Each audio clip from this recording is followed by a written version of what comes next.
चौपाल देखने वाला सबला दर्शका ने राम राम सा भाई आज अपना चौपाल में चर्चा करांगा ग्रामीण छात्रा के लिए एनसीसी और एनएसएस में रोजगार की कितनी संभावना हो सके है।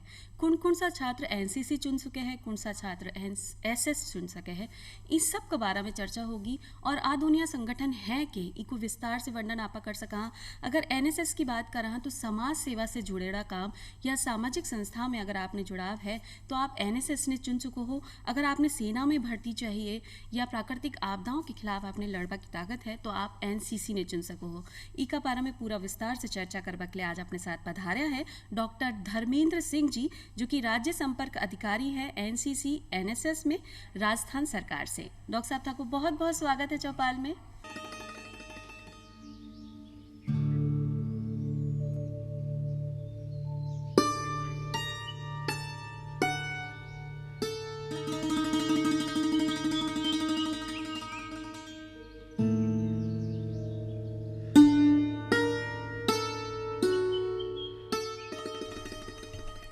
डॉक्टर साहब, कार्यक्रम की शुरुआत से पहले आप यही पूछना चाहा कि जो विद्यार्थी हैं अपना सह शैक्षणिक गतिविधियां हैं वो कौन सी हो सके हैं, मतलब अपनी पढ़ाई के साथ साथ कौन सी गतिविधियां में भाग ले सके हैं।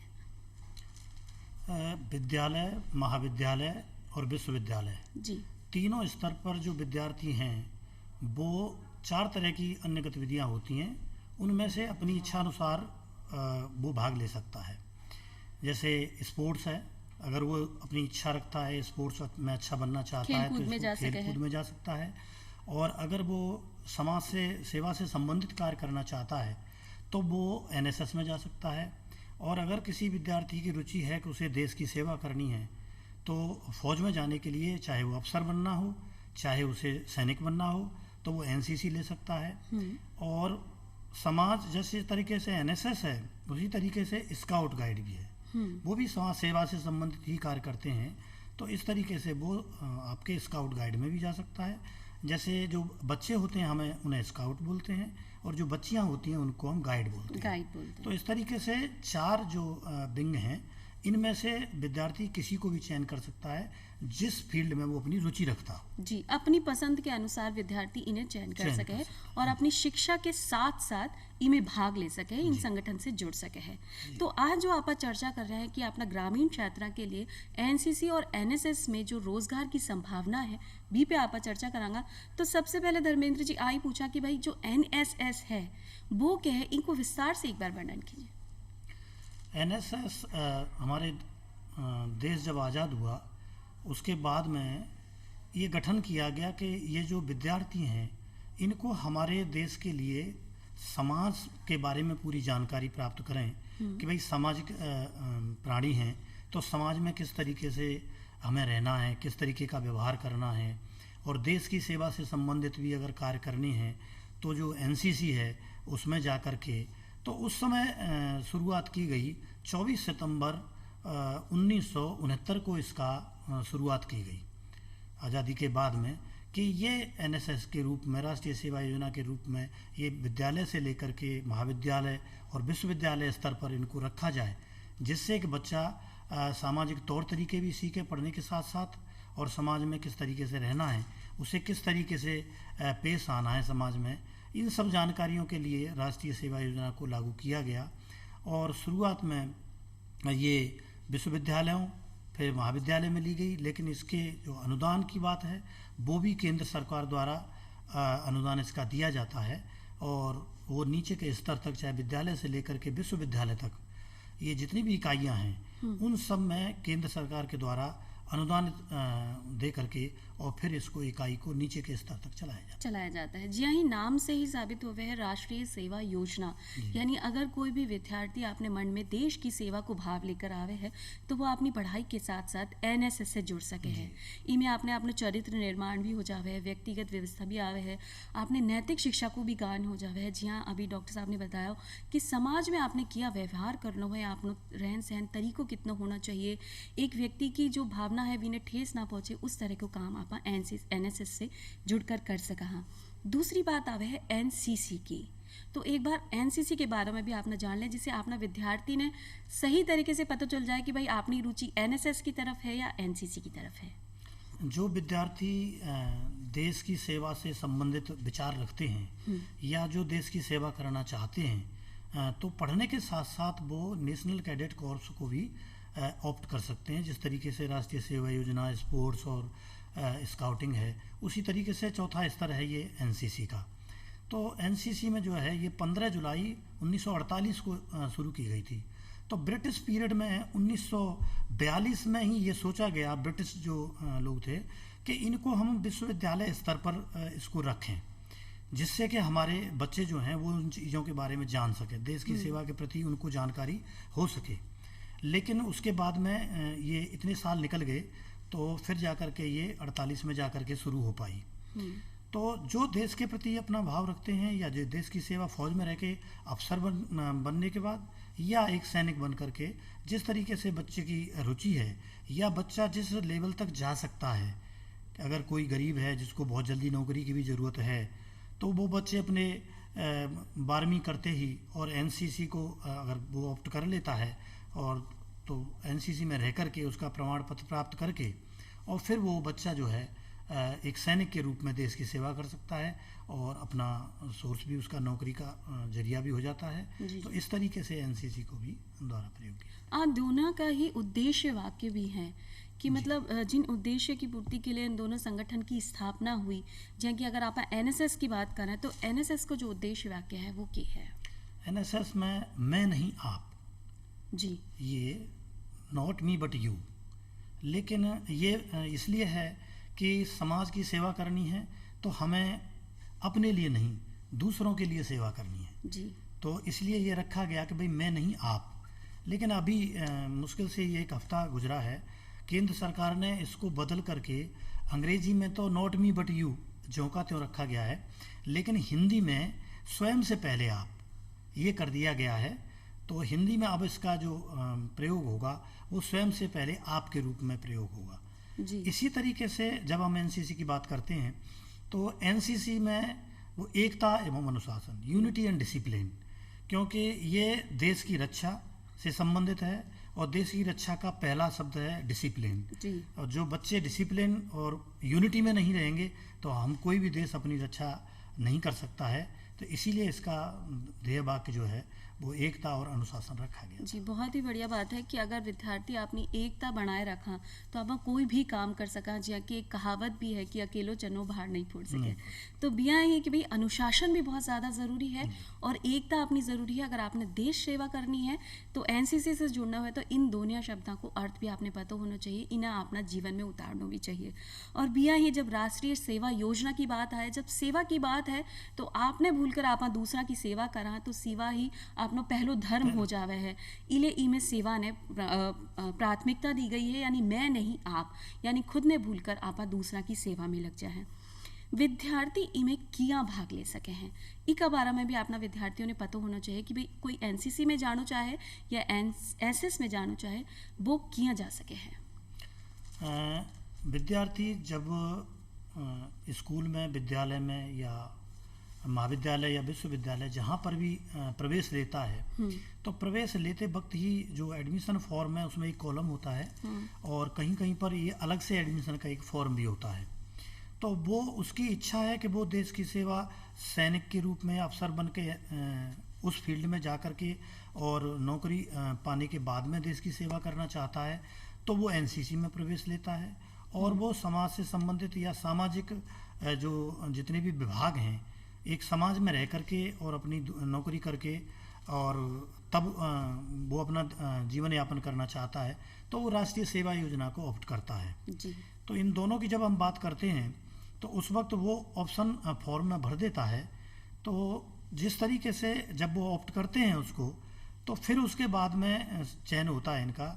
तो जो एनएसएस है उस एनएसएस में बच्चा जब स्कूल में है या इन तीनों जो स्तर हैं मैंने बताया, विश्वविद्यालय, महाविद्यालय या विद्यालय है, उन तीनों स्तर में जब बच्चा इसको ऑप्शन को कंप्लीट कर लेता है तो फिर उनमें से एक इकाई बोलते हैं हम इन स्तर पर।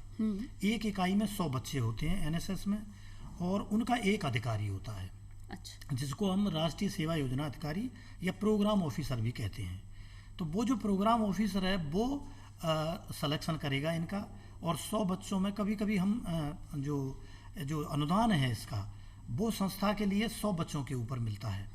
उसमें हम 2-4 बच्चे ज़्यादा भी रख लेते हैं, लेकिन जो रूल है उसके तहत 100 बच्चे उसमें रखे जाते हैं।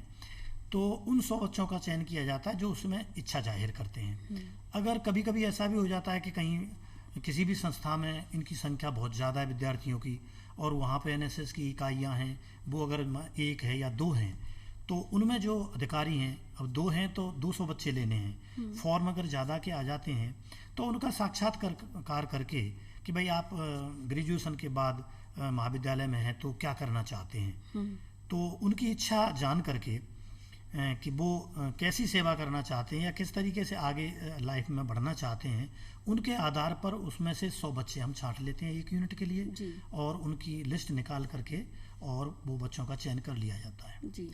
जब वो बच्चे चयन हो जाते हैं, उसी तरीके से हम एनसीसी की अगर बात करते हैं तो एनसीसी में यूनिट होती है।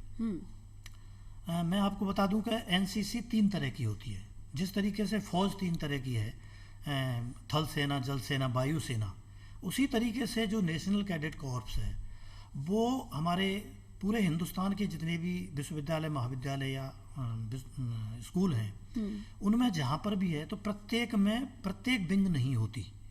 उनमें किसी संस्था में नेवी हो सकती है, किसी में एयरफोर्स भी हो सकती है, तो किसी में आपकी आर्मी हो सकती है। अब ये बच्चे का चॉइस है कि वो अगर नेवी में जाना चाहता है, पहले से ही अगर उसने सोच रखा है कि मुझे नेवी के द्वारा नौकरी करके और अपनी सेवाएं देनी है, और तो मुझे एनसीसी में जा कर के और उसका लाभ लेकर के मुझे उसमें जाना है, तो वो बच्चा उसी संस्था में जा कर के प्रवेश ले जिस संस्था में नेवी है। और उसको ये भी देखना होता है कि नेवी में जाने के लिए जो पैरामीटर हैं, कि जैसे जो आर्मी है तो आर्मी में जो हाइट है, वो हाइट आर्मी में कुछ भी है वो चल जाती है, और लेकिन नेवी में है वो हाइट बहुत ज़्यादा हाइट और बहुत ज़्यादा छोटा तो खैर सब किसी में भी नहीं लिया जाता, लेकिन बहुत ज़्यादा हाइट उसमें नहीं ली जाती। मतलब योग्यता अनुसार चयन भी हो सके है। जी। तो व्यक्ति में, यानी आपने जो विद्यार्थी में किन किन योग्यता होनी, कौन कौन सी योग्यता होनी चाहिए, जी आपने बताया कि लंबाई कदकाठी पूरी होनी चाहिए। हाँ। इनके अलावा भी और कोई योग्यता मान्य है? हाँ, इनके अलावा योग्यता है, जैसे कि बच्चे ने अगर सोच लिया कि मुझे नेवी में जाना है, तो नेवी में जाने के लिए उसे जो शाखा है वो 8 साइड में रह के नेवी में नहीं जा सकता। अच्छा। नेवी है, एयरफोर्स है, तो उसमें आपके साइंस सब्जेक्ट होना चाहिए, तो तभी बच्चा उसमें वो प्रवेश कर सकता है। इसलिए तो पहले बच्चे को देखना है। अब आर्मी में जाना है तो बच्चा किसी भी विंग का हो सकता है, वो आर्मी में अपनी सेवाएं दे सकता है। तो जब इस तरीके से प्रवेश लेते हैं तो उसी संस्था में वो प्रवेश लें जिसमें उन्हें लेना है। तो जिसमें अगर जो भी फौज है तो फौज के आर्मी में जाना है तो आर्मी वाले विद्यालय या महाविद्यालय में जाकर के प्रवेश लें, नेवी में जाना है तो नेवी वाले में प्रवेश लें। इसी तरीके से जो एयरफोर्स है, एयरफोर्स वाले में तो उसमें जाके प्रवेश लें। तो ये 3 तरह की जो एनसीसी हैं उनमें प्रवेश ले लेते हैं ये।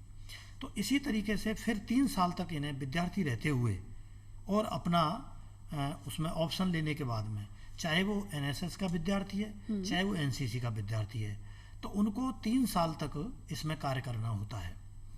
एनएसएस में जो विद्यार्थी है वो ज़्यादा समय तक भी कार्य कर सकता है। जी, मैं आपने टोककर एक प्रश्न पूछना चाहूँ कि बता कौन सी कक्षा से आप ले सकें। जी आपने बताया कि विद्यालय से भी ले सका, महाविद्यालय में और विश्वविद्यालय में, तो शुरुआत आपने विद्यालय से ही करनी उचित रहेगी?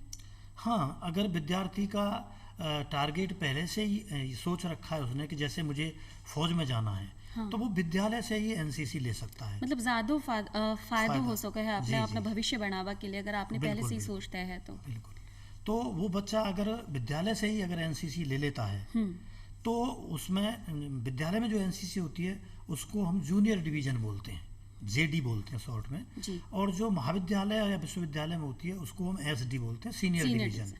तो जूनियर डिवीजन में जब बच्चा 9th 10th 11th 12th में अगर वो उनको पूरा कर लेता है तो वहाँ जो सीख करके आता है, फिर वो सीनियर डिवीजन में कॉलेज में जब एडमिशन लेता है तो उस वक्त जब वो प्रवेश लेगा और फिर एनसीसी ऑप्ट करेगा तो उसको प्रेफरेंस भी मिलता है एनसीसी में, क्योंकि वो पहले एनसीसी में रहा हुआ है। रह चुका। तो फिर उसको एडमिशन चयन प्रक्रिया काफ़ी अच्छी हो जाती है।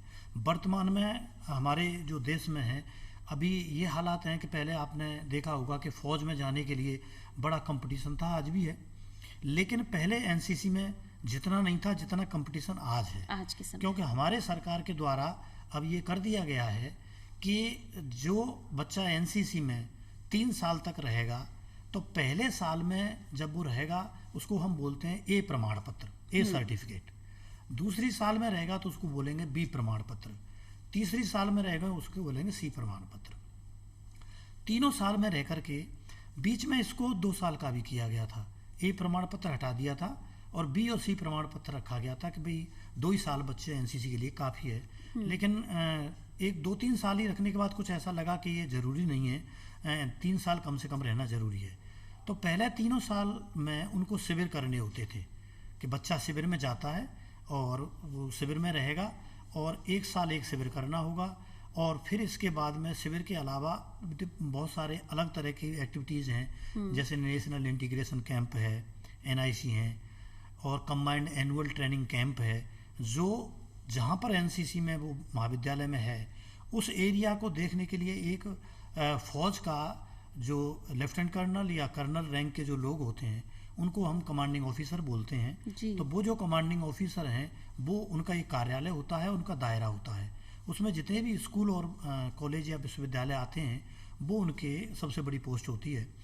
वहाँ फ़ौज के कुछ लोग डिप्यूट किए जाते हैं जो परेड करवाते हैं, तो वो लोग वहाँ पर रहते हैं कि मतलब देख रेख कर सकें कि विद्यार्थी सही तरीके से काम कर रहे हो है नहीं कर रहे जी। हो है, या उनमें से जो बहुत अच्छे विद्यार्थी है बी को चयन किया जा सके। हाँ और जी हाँ कि थे अभी बताया कि 3 साल तक आपने कम से कम इन संस्था में संगठन में रहना पड़ है। तो अगर कोई विद्यार्थी है जो 9वीं कक्षा से ही चालू हो जाए कि 9वीं 10वीं 11वीं में इन्हों कर ली हो, तो कहीं अभी ने विश्वविद्यालय में जावा की जरूरत नहीं है, तब एनसीसी और एनएसएस से जुड़वा की जरूरत नहीं है कि अपन ने विद्यालय में ही 3 साल पूरा कर लिया।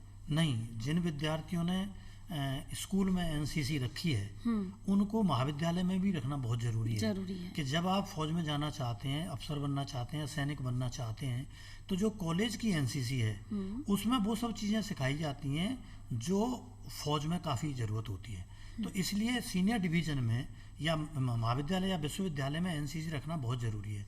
इसीलिए जो बच्चे विद्यालय में एनसीसी रखते हैं उनको प्रवेश में प्रेफरेंस इसीलिए मिलता है कि जब वो महाविद्यालय में जा कर के एनसीसी में ले लेगा तो उसको पूरी जानकारी हो जाती है। जैसा मैंने बताया कि 3 साल तक उनको रखनी होती है, तो 3 साल में प्रत्येक में A certificate, B certificate, C certificate जो 3 साल के थे उनमें ग्रेडिंग भी होती है। फिर A grade, B grade, C grade, जैसे वो कक्षा में पढ़ते हुए भी प्रथम, फर्स्ट, सेकंड और थर्ड डिवीजन और पास होता है। हाँ। उसी तरीके से उनके भी एग्जाम होते मतलब श्रेणीगत तरीका से भी ने बांध दिया जावे कि ए श्रेणी में आया तो बहुत अच्छी उच्चतम हो गई है जी। तो जिस तरीके से जब वो 3 साल रह करके सी सर्टिफिकेट प्राप्त कर लेता है तो वो जो विद्यार्थी है अगर वो बहुत अच्छा है, 3 साल उसने ए ग्रेड प्राप्त किया है सीनियर डिवीजन में और वो फौज का बहुत अच्छा इंटरेस्टेड है और एक्टिविटीज़ उसकी बहुत अच्छी होती हैं, बहुत सारे शिविरों में उसने भाग लिया है, तो उनके विद्यार्थियों के लिए जो कैडेट के रूप में हैं उनको आगे बढ़ने के लिए बहुत सारी एक्टिविटीज़ हैं। आपने देखा होगा हमारे यहाँ पे रिपब्लिक डे परेड होती है जी, बिल्कुल। उसमें एनएसएस और एनसीसी के जो विद्यार्थी हैं वो वहाँ पे भाग लेते हैं। तो जितने भी हमारे एनएसएस के जो डिवीज़न हैं वो उन डिवीज़न से सिलेक्शन होकर के, जिसको हम बोलते हैं pre RD, pre republic day parade, जी, उसमें चयन किया जाता है। इसी तरीके से एनसीसी में चयन किया जाता है। तो करीब करीब ये 2-3 महीने पहले प्रक्रिया शुरू हो जाती है। फिर जब 26 जनवरी को जब परेड होती है तो 1 जनवरी को वहाँ पे बच्चे चले जाते हैं दिल्ली चयन होकर के, और 1 महीने तक बच्चे जो हैं वो वहीं पर रहते हैं, चाहे वो एनसीसी के बच्चे हों चाहे वो एनएसएस के बच्चे हों। तो वहाँ पर भी जो चयन है और जो बच्चा यहाँ से सेलेक्ट होकर के जाता है एनसीसी में और जो आरडी परेड में भाग लेता है वो ऑल ओवर इंडिया से बच्चों का सिलेक्शन किया जाता है। और उसी तरीके से एनएसएस में भी ऑल ओवर इंडिया से सभी डिवीज़न से चयन होकर के जो हैं वो विद्यार्थी वहाँ जाते हैं। और आपने आरडी परेड में भी देखा होगा अलग अलग उनकी टोलियाँ हैं, वो उसमें चलती हैं, परेड जिसमें एनसीसी एनएसएस के दोनों की परेड के बच्चे उसमें होते सिंह हैं। साहब जी थे बताया कि एनसीसी अगर कोई ने ले रखी है तो बिना विद्यालय में विश्वविद्यालय में और लेनी पड़े है, ज़रूरी भी है और बी का फ़ायदा के लिए है। तो एनएसएस में भी ऐसा ही है कि अगर अपन 3 साल विद्यालय में अगर एनएसएस से जुड़ चुके हैं तो कहीं आपने विश्वविद्यालय में भी जुड़वा की ज़रूरत है? हाँ, जो विद्यार्थी स्कूल स्तर पर एनएसएस में है हाँ। तो उसको भी प्रमाण पत्र मिलते हैं, उसी तरीके से उनके भी शिविर होते हैं।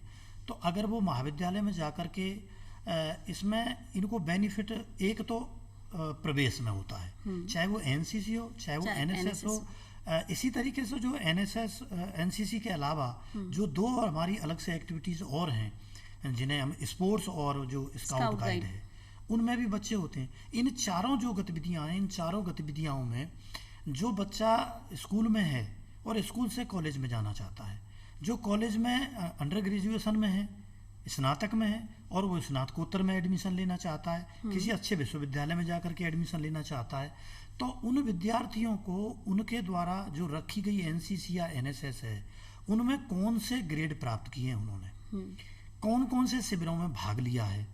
कुछ बच्चे ऐसे हैं जो कि विदेश में भी जिन्होंने भाग लिया, जैसे मैंने बताया आपका एनसीसी हो या एनएसएस हो या स्काउटिंग हो या स्पोर्ट्स हो, नेशनल इंटीग्रेशन एनआईसी जिनको हम बोलते हैं, कुछ ऐसे शिविर होते शिविर हैं। भी लगे। उसी तरीके से आपके एक्सचेंज प्रोग्राम होते हैं अदर कंट्रीज के और इंडिया के भी। तो इंटरनेशनल जो कल्चर है हमारा, वो इंटरनेशनल कल्चर एक्सचेंज के लिए जो प्रोग्राम होते हैं, उन एक्सचेंज प्रोग्राम में बच्चे हमारे चयन होकर के हमारे देश से दूसरे देशों में जाते हैं, और वहाँ के दूसरे बच्चे देश के हमारे विद्यार्थी हमारे अपना यहाँ देश पर में आ आते हैं। सके।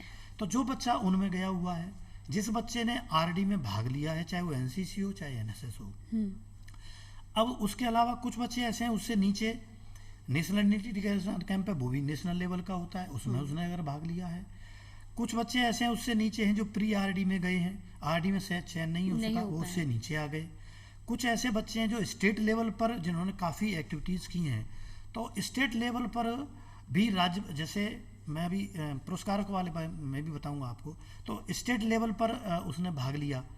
और उसके अलावा फिर नीचे जिन्होंने संभाग लेवल पर भाग लिया, महाविद्यालय में, तो ये एक लेवल है। इन सब के अंक हैं कि अगर वो राज्य स्तर पर या उससे नीचे तक भाग लेता है, राज्य स्तर से नीचे, तो उनको 2 अंक मिलेंगे। मतलब आप यूं कह सका सीधी सरल भाषा में कि आपने जितना शिविर में भाग लियो है या आपकी जो श्रेणी रही है, आपने जिया काम कियो है, बी के हिसाब से थाने अंक भी मिले हैं, बी के हिसाब से ही जिया सर्टिफिकेट की बात है, प्रशस्ति पत्र की बात है, वो आपने दियो जावे है, वो आपके भविष्य में अगर आप कहीं अप्लाई करना चाहो तो बी के लिए आपने लाभदायक सिद्ध हो सके है। हाँ, ज़्यादा से ज़्यादा विद्यार्थी एनएसएस और एनसीसी ने चुने, ई के लिए क्या प्रयास चल रहे हैं? एनसीसी एनएसएस ज़्यादा से ज़्यादा विद्यार्थी लें, उसके लिए केंद्र सरकार और राज्य सरकार द्वारा भी ये प्रयास जारी हैं जी। कि पहले जितनी भी मिनिस्ट्री ऑफ डिफेंस के द्वारा जितनी भी एनसीसी की इकाइयां हैं वो प्रत्येक राज्य के लिए निश्चित हैं, उनको अभी नहीं बढ़ाया गया है। लेकिन हमारी जो देश की स्थिति को देखते हुए अभी ये बढ़ावा दिया गया है सरकार के द्वारा कि सेल्फ फाइनेंस में एनसीसी चलाई जाए, तो ज़्यादा से ज़्यादा संस्थाओं में जहाँ पर नहीं है वो अपने स्तर पर उनको चला सकते हैं, तो उनको भी इकाइयाँ दी जा रही हैं। एनएसएस में केंद्र सरकार द्वारा जो पैसा दिया जाता है, पूरा अनुदान केंद्र सरकार द्वारा दिया जाता है, और उसमें जैसे प्रत्येक स्टेट के लिए इकाइयाँ निश्चित हैं। हमारा जो स्टेट है, हमारे स्टेट के लिए 2050 जो इकाइयाँ हैं वो दी गई हैं। सिंह साहब, एक प्रश्न ऐसे आवे है कि भाई कोई विद्यार्थी अपनी शिक्षा में कमज़ोर है जी, आप यूं तो कह सका कि भाई रोजगार की संभावना दोनों में है, एनएसएस एनसीसी दोनों में है, लेकिन अगर कोई विद्यार्थी शुरुआत से ही कमज़ोर है शिक्षा में, तो कहीं एनएसएस और एनसीसी में भाग लेकर बिना अपना भविष्य बनावा में कोई लाभ मिल सके है? देखिए, इसमें सबसे बढ़िया बात यह है कि अगर कोई बच्चा गरीब है और उसे जल्दी नौकरी चाहिए, वो अपने रोजगार की तलाश में जाना चाहता है बहुत जल्दी, तो विद्यालय स्तर पर या महाविद्यालय विश्वविद्यालय स्तर पर जहाँ तक भी वो पढ़ पा रहा है उस लेवल तक इन दोनों में से या किसी भी चीज़ को अगर वो ऑप्ट कर लेता है, तो अगर वो 12वीं तक भी अगर एनसीसी में रहता है तो वो फौज में एक सैनिक के रूप में जा सकता है। वो राज्य सरकार द्वारा हमारे यहाँ पर भी और दूसरे राज्यों में भी अब ये किया गया है कि जिस विद्यार्थी के पास में एनसीसी उसने रखी है और अच्छे ग्रेड से एनसीसी में उसने अपना प्रमाण पत्र प्राप्त किया है, तो वो विद्यार्थी के लिए अब अलग से भर्ती होती है फौज की। जो सैनिकों की भर्ती है पहले कंबाइंड हुआ करती थी सबकी, अब एनसीसी वालों के लिए सेपरेट भर्ती होती है और उनमें केवल एनसीसी के बच्चों का ही चयन किया जाता है और उनको प्रेफरेंस दिया जाता है। तो अगर वो बच्चा गरीब है और पढ़ते पढ़ते एनसीसी को एडमिशन लेकर के और शारीरिक दक्षता पूर्ण करता है तो वो अपना जल्दी से रोजगार पा सके हैं। तो अपना विद्यार्थी के लिए बहुत ही अच्छी बात है कि अगर कोई विद्यार्थी साथ में चाहे कि अपनो भविष्य में रोजगार की भी व्यवस्था हो जाए तो अपनी शिक्षा के साथ साथ एनसीसी और एनएसएस से जुड़ सके हैं अपनी योग्यता और अपना मन के अनुसार। डॉक्टर साहब तो आया और इतनी चोखी जानकारी एनसीसी एनएसएस के बारे में दी थाने बहुत बहुत धन्यवाद दे। हाँ, और आज भी जाला फिर मिलांगा एक नई चौपाल के साथ, तब तक के लिए राम राम सा।